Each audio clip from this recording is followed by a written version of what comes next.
Hello दोस्तों, कैसे हो सारे के सारे। एक बार फिर से हमारे यूट्यूब चैनल एक्सीलेंट ज्ञान हब पे आपका स्वागत है। तो आज का टॉपिक हमारा है deforestation. Deforestation means the unplanned cutting of the forest is called deforestation according to creature. अब डिफॉरेस्टेशन अनप्लान्ड का मतलब कोई बिना प्लान के, मान लो किसी फॉरेस्ट की हम मतलब फेलिंग करेंगे तो कोई प्लान नहीं होगा और बिना प्लान के जैसे काट लेंगे हम, तो काटने के बाद कोई प्लान नहीं होगा कि उसे रिफॉरेस्टेशन करना है या फिर दोबारा रीजनरेट करवाना, मतलब कुछ भी कोई भी। तो ये बिना प्लान के जो कटाई होती है पेड़ों की या फॉरेस्ट की, तो इसे ही डिफॉरेस्टेशन। तो according to creature 1997, deforestation refers to cutting, clearing and removal of rainforest or related ecosystem into less biodiverse ecosystem such as pasture, cropland और plantations। तो जैसा कि मैंने बताया आप सभी को कि जो रिलेटेड इकोसिस्टम या फॉरेस्ट इनको रिमूव किया जाता है, तो डाइवर्स इकोसिस्टम जैसे पास्चर हुए, क्रॉप लैंड हुआ और plantation. The forest cover of India and compare it with that of the past, we will realise that is shrunk and at present it is about 20% of the total area. इसका मतलब जो present forest है India का, इसका compare अगर with the past अगर पहले से किया जाए तो 20%, अबाउट 20% टोटल लैंड का मतलब रियलाइज किया जा सकता है। In spite of the fact that we are very poor as regard this precious resource for economic development and को environmental stability, yet unfortunately the rate of deforestation at 2.3%। अगर बात करें तो इसकी डिजिट में तो 15 लाख पर हेक्टेयर पर year is much high compare to deforestation at, जैसे कि मैं बता रहा हूँ आपको, in spite fact the very regard, मतलब इसका जो रिसोर्स का इकोनॉमिक डेवलपमेंट है, मतलब तो इकोनॉमिक स्टेबिलिटी एट मतलब दुर्भाग्यवश रेट ऑफ डिफॉरेस्टेशन बहुत कम है, जो कि रेट ऑफ डिफॉरेस्टेशन ज़्यादा है देन कंपेयर टू रिफॉरेस्टेशन, जैसा कि आप देख पा रहे हैं। फिर आता है cause of deforestation in India. India में डिफॉरेस्टेशन के कारण क्या क्या हो सकते हैं, तो सबसे पहले देखेंगे cause of deforestation are explosion of human livestock, population of increase, demand for timber, fuel wood, expansion of crop land, construction of road and dams. तो जैसे कि देख रहे हैं इंक्रीज डिमांड फॉर मतलब बढ़ती demand timber, fuel wood, expansion of crop land, construction of road मतलब road के लिए बनाने के लिए, डैम का निर्माण के लिए। डिफॉरेस्टेशन का deterioration of quality of life in a society. Deterioration of quality का होता है डिफॉरेस्टेशन का मतलब कारण से इन लाइफ ऑफ सोसाइटी। तो the main cause of deforestation आ रहा है जो कि नीचे दिया पर, तो पहला इसमें है increase demand of timber, fodder and fuel wood. तो इसमें तो 3 चीज़ें दी गई, जो बढ़ती मांग है टिम्बर की, फ्यूल वुड की, तो कैसे इसको हम पूरा करें, तो इसीलिए पेड़ों की कटाई की जा रही है। और एनर्जी की वुड के लिए फ्यूल वुड है जो, इसके लिए भी, तो 3 तरीके से ये हो गए। और एक्सपेंशन ऑफ क्रॉप लैंड मतलब क्रॉप लैंड का बढ़ाना, और enhance grazing by livestock मतलब ग्रेजिंग करवाना लाइव स्टॉक के द्वारा, इससे भी। और तीसरा नंबर 3 construction of road through forest, मतलब फॉरेस्ट के बीच से रोड का निर्माण जो कर रहे हैं, इसकी वजह से भी हमें पेड़ों की कटाई करनी पड़ रही है। तो fourth then development of industries, तो इसमें डेवलपमेंट ऑफ इंडस्ट्रीज में आ गए जो विकास हो रहा है बढ़ती इंडस्ट्रीज का।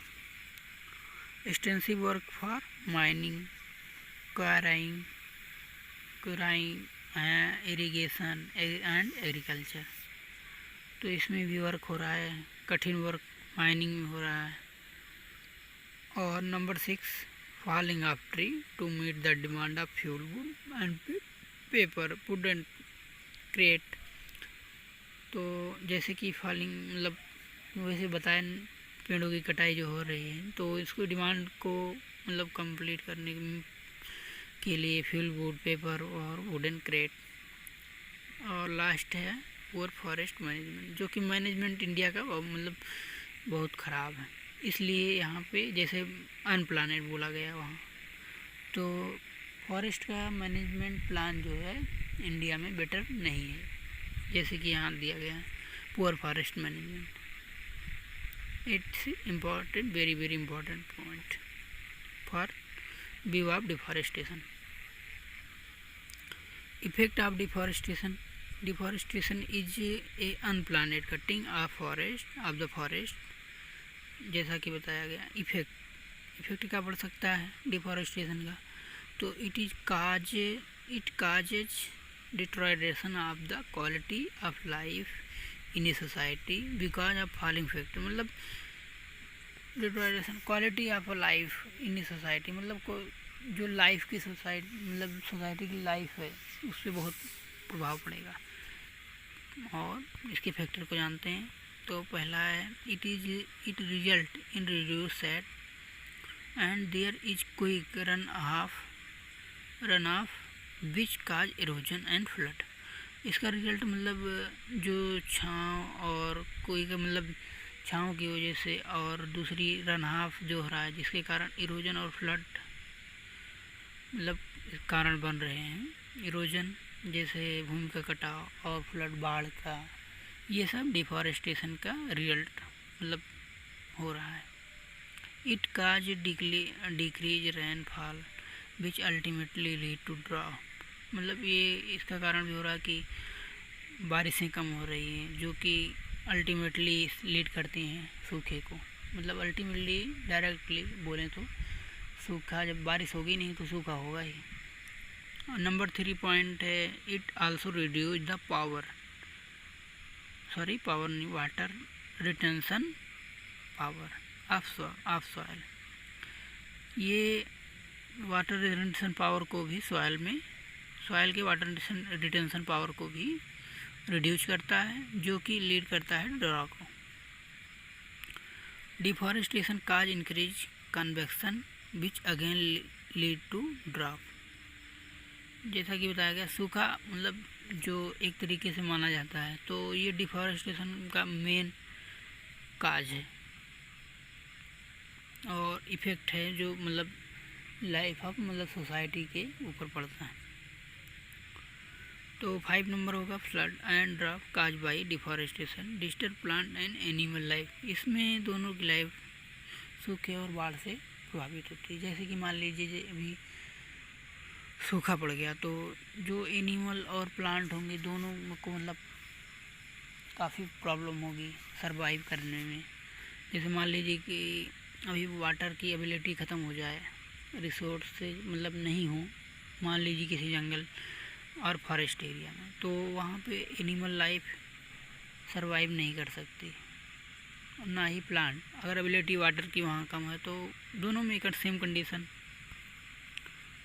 तो यही मेन इफेक्ट यही है। फिर आता है आपका कॉन्सिक्वेंस ऑफ डिफॉरेस्टेशन। अब क्या कॉन्सिक्वेंस है डिफॉरेस्टेशन की वो भी देख लेते हैं। नंबर 1 है आपका द कार्बन साइकिल, तो इसमें देखेंगे forest act as a major carbon store because carbon dioxide is taken up from the atmosphere and use to produce the carbohydrate for fat and protein that make up the tree, जो कि बनाता है। एक पेड़ क्या बनाता है, तो वो एक फॉरेस्ट क्या है, फॉरेस्ट जैसे मान लीजिए फॉरेस्ट हमारा एक कार्बन का स्टोर करने का एक मेजर स्टोरर है। तो क्योंकि इसमें कार्बन डाइऑक्साइड एब्जॉर्ब करता है फ्रॉम द एटमॉस्फेयर से, और उसका उपयोग करके कार्बोहाइड्रेट और फैट और प्रोटीन का निर्माण करता है पेड़। जब forest are clear and the trees are either burned और rot, this carbon is release as CO2। मतलब जब ये फॉरेस्ट क्लियर हो जाता है तो जैसे जो CO2 अब्जॉर्ब नहीं हो रही, ऑटोमेटिकली रिलीज हो जा रही है तो CO2 के फॉर्म में। This lead to an increase in the atmosphere of CO2 concentration. तो इससे क्या लीड होता है कि मतलब CO2 की मात्रा जो है वो बढ़ जाती है, कहाँ पे, एटमॉस्फेयर में। तो CO2 is a major contributor to greenhouse effect. मतलब CO2 क्या है, कहते हैं CO2 is a major contributor to greenhouse effect. मतलब जो ग्रीन हाउस इफेक्ट है उसमें CO2 जो है मेजर कंट्रीब्यूटर है। It is estimated that deforestation contribute 1/3 of all CO2 release cause by people. मतलब इसमें मापा गया तो जो डिफॉरेस्टेशन कंट्रीब्यूट में 1/3 जो भाग है वो मानव के मतलब डिफॉरेस्टेशन में कंट्रीब्यूट करता है, CO2 रिलीज करता है। डिफॉरेस्टेशन में ये 1/3 भाग CO2 जो रिलीज होती है वो मानव के द्वारा होती है, लोगों के द्वारा। फिर दूसरा पॉइंट आता है आपका the water cycle. Tree draw ground water up through their root and release it into the atmosphere by the transpiration. Tree जो अपना है तो ग्राउंड वाटर को अपने रूट से खींचता है और रिलीज करता है इसको एटमॉस्फेयर में। तो ट्रांसपायरेशन जैसे कि माना जाता है पौधे के जो वायवीय भाग होते हैं उससे जल का वाष्प के रूप में निकलने की ही क्रिया को वाष्पोत्सर्जन मीन्स ट्रांसपायरेशन कहते हैं। तो ये हो गया आपका with the removal of part of forest. जो पार्ट इसके साथ रिमूवल कर रहा है तो फॉरेस्ट का, the again can not hold as much water. तो इसी से मतलब क्या होता है कि वाटर होल्डिंग कैपेसिटी मतलब फॉरेस्ट में तो नहीं होती। The effect of this could be drier climate. मतलब इसका इफेक्ट जो होता है तो इससे क्लाइमेट क्या होती है, ड्राई हो जाती है। नंबर 3 है आपका soil erosion. With the loss of the protective cover of vegetation more soil is lost. तो सॉइल इरोजन हो गया, अल्टीमेटली सॉइल इरोजन होना है क्योंकि पेड़ों की जो हमारी जड़ें होती हैं वो बाइंडिंग करती हैं सॉइल पार्टिकल को, जिससे भूमि का कटाव नहीं होता। सॉइल इरोजन लेस मतलब रिड्यूस करती हैं कहें तो। नंबर 4 है आपका silting of water courses lakes and dam. This अगर a result of soil erosion. मतलब silting of water crosses lakes dam जो बनते हैं मतलब सिल्ट होते हैं तो इनका भी रिजल्ट क्या है, इरोजन। एक्सटेंशन ऑफ स्पीसीज भी depend on the forest for survival. तो स्पीसीज की मतलब विलुप्त इसी की वजह से जो फॉरेस्ट पे मतलब निर्भर पूर्णतया जो सर्वाइव करते हैं फॉरेस्ट पे, तो उनका विलुप्त भी होना निश्चित है। Forest contain more than half of all species on our planet. As the habitat of these is destroy so their number of species is decline. वो बताया मैंने ना। फिर आ गया आपका desertification. Desertification the causes of desertification are complex but deforestation is one of the contributor factor. तो desertification क्या है, एक कॉम्प्लेक्स है जो मतलब, लेकिन deforestation is one of the contributing. मतलब इसका डिफॉरेस्टेशन जो है एक कंट्रीब्यूटिंग फैक्टर है डिजर्टिफिकेशन का। तो फिर आता है आपका कंट्रोल कैसे करें डिफॉरेस्टेशन को, एक साइंटिफिक तरीके से कंट्रोल करने का तरीका मतलब क्या होगा। तो सबसे पहला आ गया आपका रिड्यूसिंग एमिशन, और फिर फार्मिंग हो गई आपकी, मॉनिटरिंग डिफॉरेस्टेशन, फिर आता है फॉरेस्ट मैनेजमेंट, जैसा कि उसमें आप बंदा भी देखिए आप इंडिया में सबसे पुअर कंडीशन है फॉरेस्ट मैनेजमेंट की। तो 5 नंबर होगा रिफॉरेस्टेशन, जैसे अनप्लानेड अभी कटाई कर देते हैं तो कोई प्लान नहीं होगा, तो डिफॉरेस्टेशन, तो फिर आगे दिक्कतें आ जाएगी। तो देन अगर हम प्लान करके डिफॉरेस्टेशन करते हैं तो डिफॉरेस्टेशन भी हमें प्लान के अकॉर्डिंग करना होगा। फिर आता है आपका फॉरेस्ट प्लांट, जब रिफॉरेस्टेशन होगा अल्टीमेटली फॉरेस्ट का प्लांटेशन होना है। तो इसी तरीके से हम लोग 5-6 तरीक़ों से कंट्रोल कर सकते हैं। अब क्या होगा, अब ये कंजर्वेशन आप मतलब कंजर्वेशन कैसे करेंगे फॉरेस्ट को, तो for afforestation and forest conservation union and state government launch the following scheme, मतलब एफॉरेस्टेशन और फॉरेस्ट कंजर्वेशन के लिए केंद्र और राज्य सरकारों ने कई स्कीमें लॉन्च की हैं, जो आइए देखते हैं। तो पहला हो गया आपका द सोशल फॉरेस्ट्री प्रोग्राम, ऐसी एक स्कीम है सोशल फॉरेस्ट्री प्रोग्राम हो गए। In this scheme the common land and public places are utilise to produce firewood, fodder and small timber in order to meet the demand of rural population, जैसा कि मैंने बताया अभी। This scheme in this scheme मतलब इसमें common land जो है और public places are utilise to produce firewood, मतलब ये कॉमन लैंड और पब्लिक प्लेस जो है तो इसका यूज किया जाता है प्रोड्यूस करने के लिए firewood, fodder and small timber, जिसकी मतलब डिमांड को रूरल पॉपुलेशन को पूरा किया जा सके जिससे। तो दूसरा आता है आपका एग्रो फॉरेस्ट्री, दूसरी स्कीम जो है वो है agro forestry is another programme of forest conservation. इस प्रोग्राम के अंतर्गत मतलब जो ओल्ड प्रैक्टिसेस थी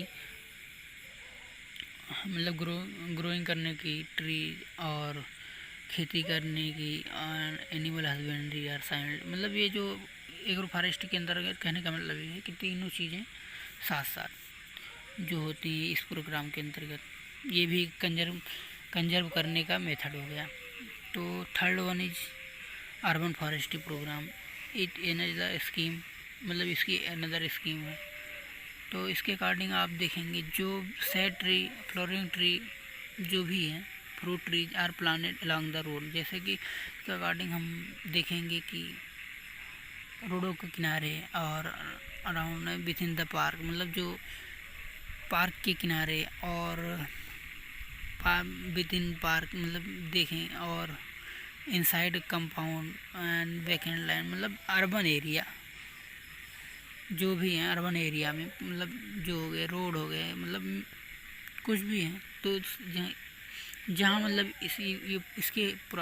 इसका कहने का मतलब है कि जैसे प्रोग्राम जो ये चलाया गया तो इसमें यहीं के एरियाज में प्लांटिंग की जाती है। तो it added to aesthetic beauty, मतलब इससे क्या होता है कि एक एस्थेटिक ब्यूटी मतलब सुंदरता बढ़ जाती है उस प्लेस की और टाउन्स की। तो इससे harshness of the urban environment, मतलब हर्सनेस आ जाती है इन्वायरमेंट में, और बिसाइड गिविंग प्रोटेक्शन अगेंस्ट सर्च स्क्रोचिंग हीट, मतलब हीट से बचने में हमें भी ट्रैवलर और सबको मतलब सहायता मिलती है। तो 3 प्रोग्राम आपने देखे कंजर्व करने के फॉरेस्ट, और एक प्रोग्राम आता है आपका चिपको मूवमेंट इसी में। तो ये भी मूवमेंट डिफॉरेस्टेशन को कम करने के लिए चलाया गया था। तो आइए देखते हैं इसको भी। The Chipko movement was born in March 1973 in the remote hill town of Gopeshwar in Chamoli district of then Uttar Pradesh. तो चिपको मूवमेंट का मतलब जो जन्म स्थान था वो मतलब जन्म जहाँ हुआ मार्च में 1973, मतलब 1973 में इन remote hill town of Gopeshwar, मतलब ये हिल पहाड़ी इलाकों के गोपेश्वर जो कि चमोली डिस्ट्रिक्ट उत्तर प्रदेश का है, यहाँ पे हुआ। और फिर आता है Chipko movement reach it climax in 1974 when the human of village Reni led by Gaura Devi barred the path to the forest which went through the village. मतलब जो इसमें कैलिमेक्स मतलब चिपको मूवमेंट जब अपनी कैलिमेक्स 1974 को पहुँचा, तब वुमेन अब मतलब जो गाँव की रेनी और बाई मतलब रेनी को गौरा देवी नाम के मतलब वुमेन ने गाइड किया। तो मतलब जो forest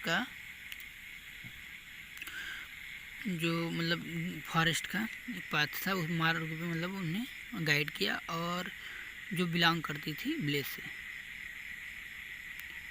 the genesis of Chipko movement has both an ecological and economical background. मतलब चिपको मूवमेंट जो जेनेसिस था ये दो कंडीशन का था, इकोलॉजिकल भी था और इकोनॉमिक भी था। 2 लीडर इसके थे, मतलब दो नेता थे। जैसे एक मान लीजिए आपके चांदी प्रसाद भट्ट थे और फ्रॉम गोपेश्वर से, और दूसरे सुंदरलाल बहुगुणा फ्रॉम टेहरी रीजन। दोनों ने कंट्रीब्यूट किया मेकिंग इट बिग सक्सेस, और बिग सक्सेस हुई। और यह भी हुआ कि ये कई लोगों के बीचों में स्प्रेड भी हुई। कहने का मतलब तो इसका जो फैलाव हुआ चिपको मूवमेंट का, ये काफ़ी कुछ विस्तार हो गया इसका। It is confined to tree protection and plantation only, but also concern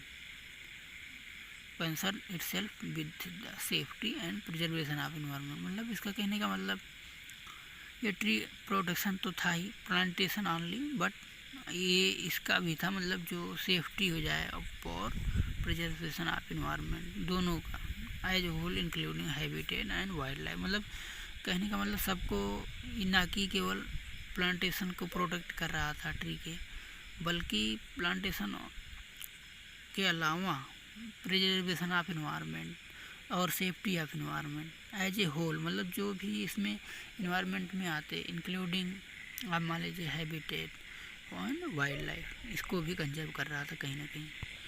तो चिपको मूवमेंट आपका यहीं ख़त्म हुआ। फिर आते हैं एपिको मूवमेंट। ये आपका उत्तराखंड से ओरिजिन हुआ, तो इसे थोड़ा देख लेते हैं। It is a successful conservation movement of south India and originated in Uttarakhand. ये बताया जैसे कि हमने साउथ इंडिया एंड मतलब सक्सेसफुल कंजर्वेशन मूवमेंट था जहाँ साउथ इंडिया का, तो ये इसका जन्म मतलब ओरिजिन उत्तराखंड से हुआ। About 50 years ago as much as 82% of district was covered with the forest rich in teak trees. 50 years ago मतलब पहले 82% डिस्ट्रिक्ट ने इस प्रोग्राम को कवर कर लिया था। फॉरेस्ट के रिच ट्रीज मतलब जो टीक के ट्रीज थे उससे कवर कर लिया था।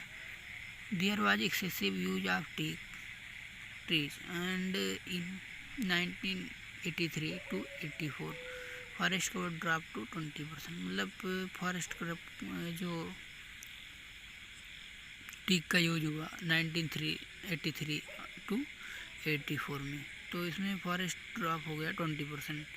ये result not only soil in the area degrade, मतलब इसका रिजल्ट क्या हुआ, नॉट ओनली सॉइल उस एरिया की ख़राब हुई डिग्रेडेड हो गई, बट आल्सो इसके साथ साथ वाटर रिसोर्स वाटर साइकिल भी प्रभावित हुई थी। Then the local people specially youth we are motivated into direct action. जो कि लोकल पीपल स्पेशली जो वहाँ के युवा थे उन्होंने मोटिवेट किया और डायरेक्ट एक्शन लिया इसमें। They requested the people to stop clearing the forest. मतलब ये रिक्वेस्ट भी करते थे सबसे, फॉरेस्ट को ना काटा जाए और क्लियर ना किया जाए, तो एंड अपील भी करते थे। तो कई लोगों ने इसको तो इग्नोर किया, मतलब यूटिलाइजेशन में जो फॉरेस्ट की यूटिलाइजेशन कर रहे थे तो उन्होंने इसको इग्नोर भी किया। Then the activity to earth to protect the tree same way as Chipko movement. इसके बाद फिर ये एक्टिविटी तो मतलब कब हो गया कि प्रोटेक्ट द सेम है Chipko movement. This movement was led by, तो इस मूवमेंट को लीड कौन कर रहा था? जैसे पांडुरंग